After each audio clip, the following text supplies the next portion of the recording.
Hello, YouTube, and welcome back to the Backstory, where we're trying to get the backstory on indie games to give a little light to indie game creation stories and a behind-the-scenes look at what it takes to make a game. Once again, joined by my co-host James. Morning, guys. And today we have on Jason from AirTech. How are you doing? G'day, everyone. Hey.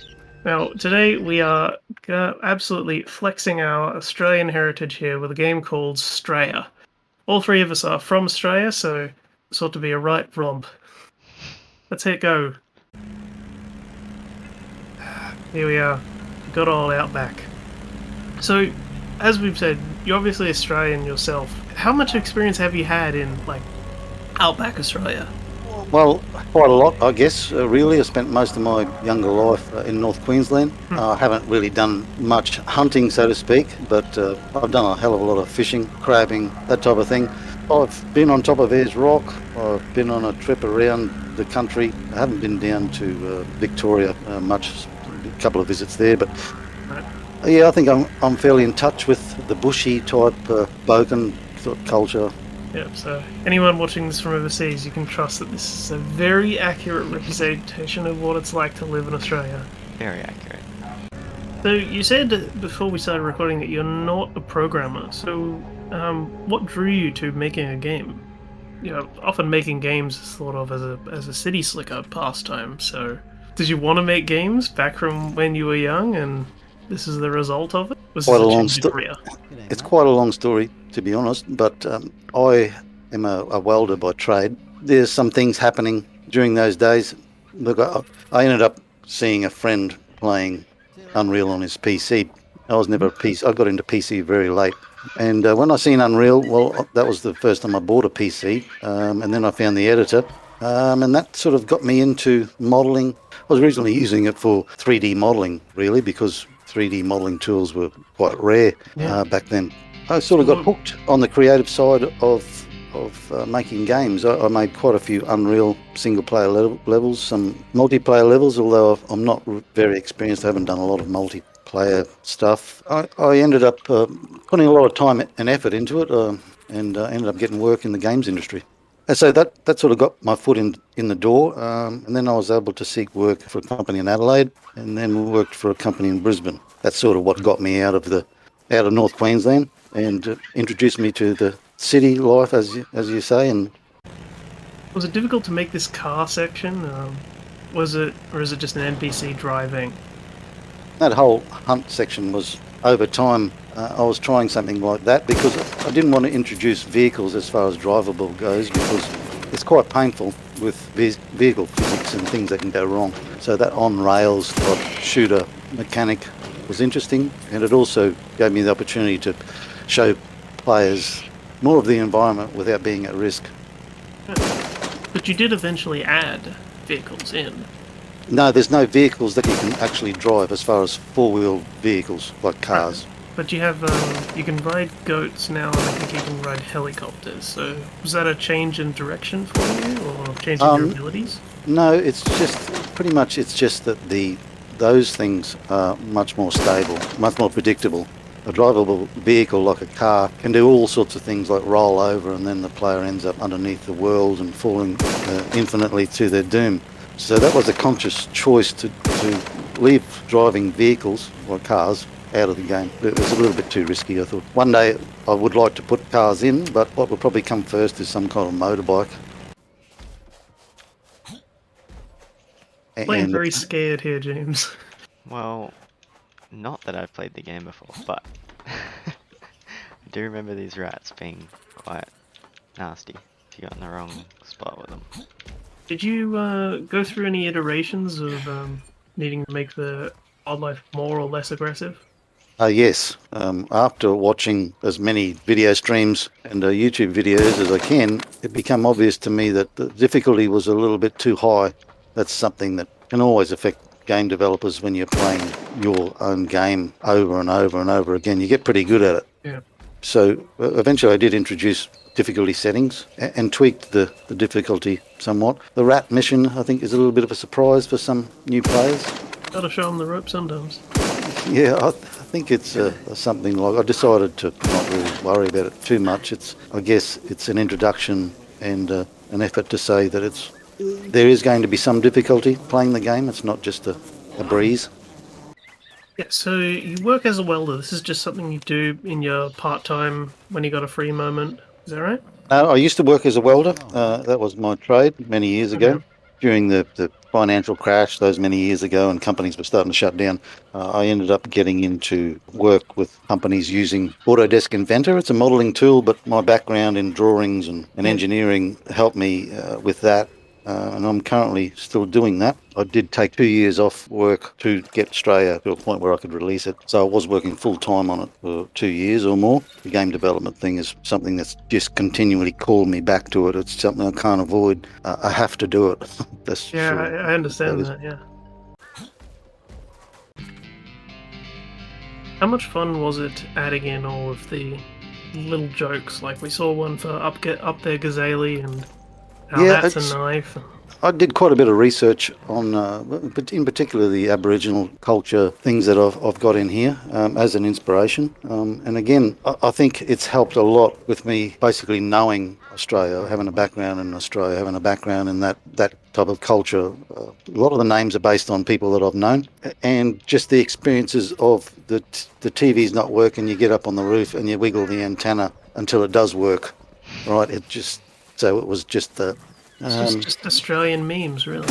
Yeah, I guess so. And it was just a thing, an opportunity for me to use to show the player how he can jump up onto something, and so that was things just fall into place, I guess, without a lot of thought, to be honest.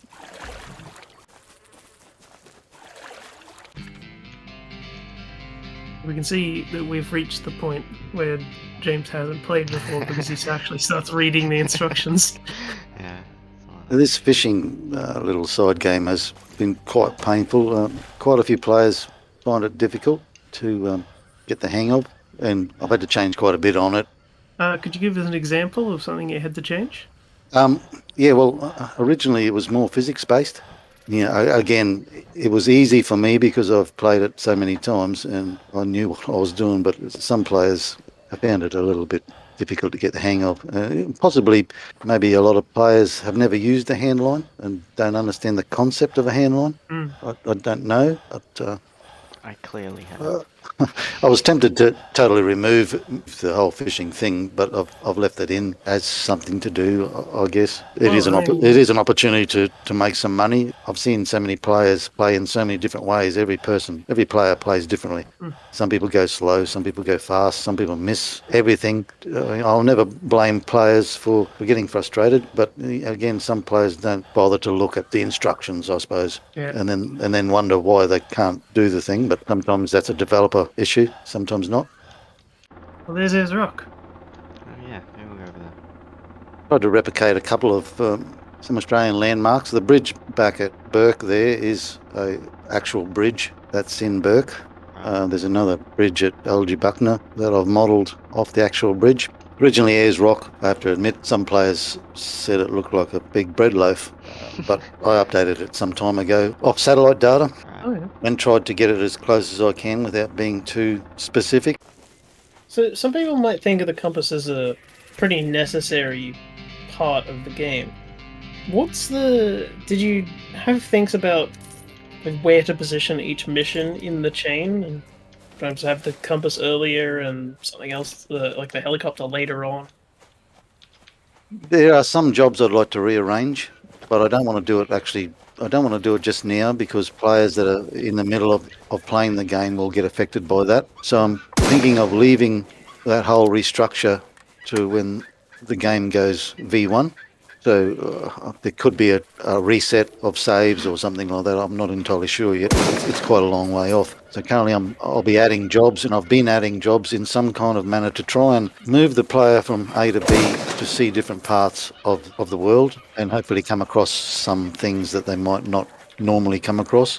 Developing Australia there was no huge design document that I followed. A lot of it was off the top of my head and adding this, adding that, and adding features, adding gameplay elements as I went. Right. There's been periods of time before the release of the early access where I've moved jobs around because of different difficulty, like something might have been a little bit too hard in the early stages or something might have been a bit too easy later on. So I've tried to balance that early, but how the job structure is now. I'm planning on keeping it that way until later on. But there probably could be, I think there could be a better order of the current jobs. Right. Working off the top of your head, was there bits where you made a mistake and had to go back because it wasn't perhaps fully thought out from the beginning? Well, to be honest, I generally don't dwell on the past all that much. Australia wasn't developed alongside a ridiculously boring game design document, which is required in some game companies, and that makes sense. But as a solo developer, I'm not beholden to any other department or team members, so I can basically do what I like, so to speak. Yeah. I'm pretty sure there are some ideas that I've had that I've tried to implement that I've just thrown out because I know it's very important you've got to throw some things out. You just can't make some things work, even though you really want them to. What do you think's been the hardest part about working on this project? Nothing's really been hard because I really enjoy making the game, upgrading the game, adding to it. And again, it's hard to remember some of the things in the past that I've done.